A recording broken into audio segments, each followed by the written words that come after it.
right, Coach. Obviously not the result you wanted against Tascosa, but just kind of take us through that match. Obviously a couple pretty solid teams going up against each other. Absolutely. I think Tascosa played lights out, and I'll give credit where credit is due, and I think they did a phenomenal job of shutting us down on certain aspects. But I think biggest thing for us, we just are working through some rotation kinks, and it's game 6 for us, when game 6 is usually played in like a tournament or right at the beginning of the season. Here we are trying to work those things out in a tough district game, and so definitely an eye-opener for my girls to kind of realize we've got some work to do and we need to start now.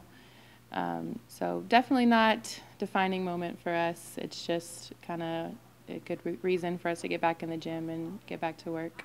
Obviously you always want to win, but like you said, a defining moment, is that kind of a nice teachable moment? Absolutely. Absolutely. And, I told my girls, the first thing I said when I walked into the locker room, I said, we'll be prepared for that article that comes out that, our streak is broken. And how do we respond is the biggest thing. We're Randall, and we have a target on our back with everybody we play. And so I think my girls learning that volleyball is such a mental game, and anybody can win on any given day. And I think that was good for us to learn, like, we're going to have to earn every point, and whether it's a three-game sweep or a 5-set brawl, we gotta get it done. So. You had a Monday practice, so did you like the way they responded? Absolutely. I have some really good leaders who are really trying to work through this with me, and so I think Monday was a tough practice because obviously this week is going to be, we play some scrappy teams, and we got to prepare for our next week where we play Amarillo High. And so my girls came in the gym Monday ready to work.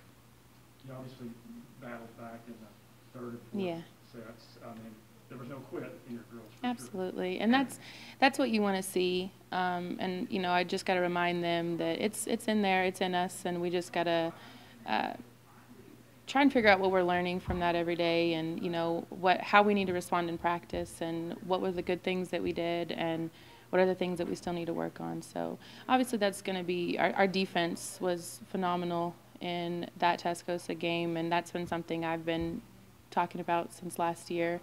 Now our offense has just got to kind of come along. So you talk about it being a mental game to begin with, but that's probably on steroids. Yes. This year. How do you tackle that in practices, and how are you kind of relaying that message? That was the message I actually talked about Monday, was our self-talk in practice. It's easy to, feel good when things are going great, and we've only been practicing against each other for the longest amount of time this year, and so it's just trying to challenge each other in practice, and really working on that self-talk when I'm struggling in practice. How do I overcome it, and how do I just not, it's practice, it doesn't matter. How do I work through those things so we're prepared to do those things when things get tough in a game?